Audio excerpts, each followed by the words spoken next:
Assalamualaikum warahmatullahi wabarakatuh. Salam sejahtera para pemerhati hukum yang saya banggakan.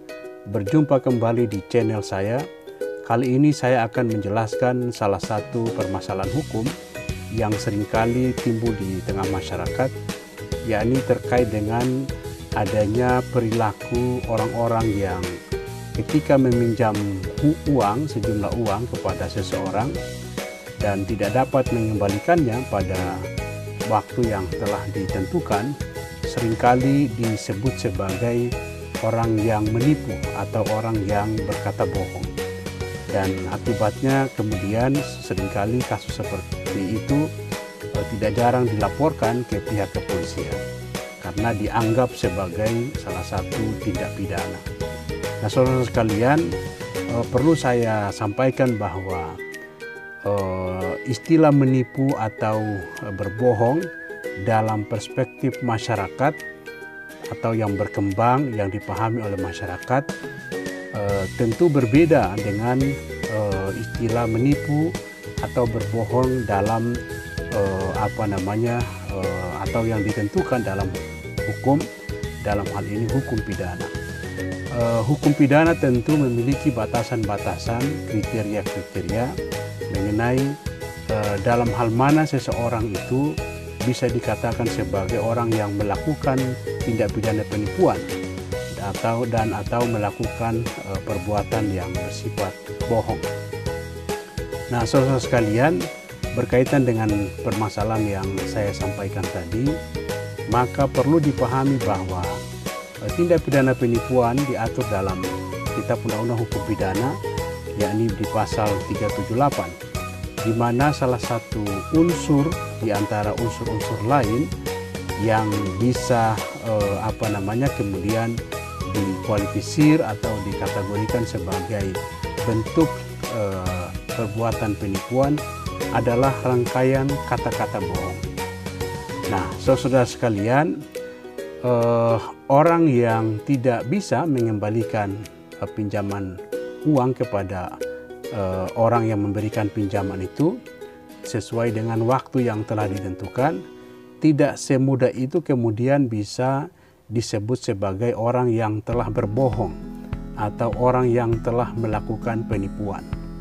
Nah, kenapa demikian? Yang saya sampaikan tadi bahwa hukum dalam hal ini KUH pidana dalam secara khusus lagi pasal 378 tadi memiliki kriteria-kriteria atau batasan-batasan kapan suatu perbuatan itu disebut sebagai perbuatan yang bersifat berbohong. Nah, dalam konteks perjanjian meminjam uang misalnya, bila mana seseorang tidak menepati janji untuk mengembalikan uang yang dipinjamkan sesuai dengan jangka waktu yang telah ditentukan, maka tindakan tersebut tidak bisa disebut sebagai tindakan penipuan atau tidak bisa disebut sebagai orang yang berbohong. Nah, agar supaya seseorang itu bisa dikatakan berbohong, maka saya bisa kasih ilustrasi yang sangat sederhana. Misalnya seperti ini.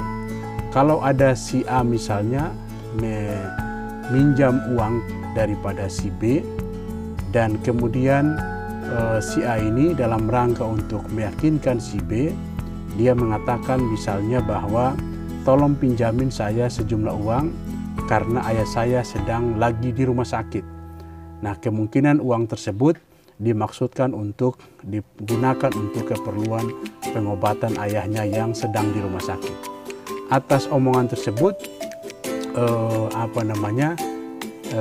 pemberi pinjaman tadi, orang yang diminta untuk memberikan pinjaman tadi, kemudian karena merasa iba, akhirnya menuruti permintaan tersebut dan memberikan pinjaman sejumlah uang. Nah, dalam waktu yang telah ditentukan kemudian si penerima pinjaman tadi ternyata tidak bisa mengembalikan uang pinjaman sesuai yang telah ditentukan. Nah, kemudian setelah ditelusuri ternyata penerima pinjaman tadi tidak benar bahwa ayahnya itu sedang di rumah sakit. Jadi bisa dikatakan bahwa itu hanya suatu usaha yang dilakukan dalam rangka untuk meyakinkan agar yang bersangkutan diberikan pinjaman.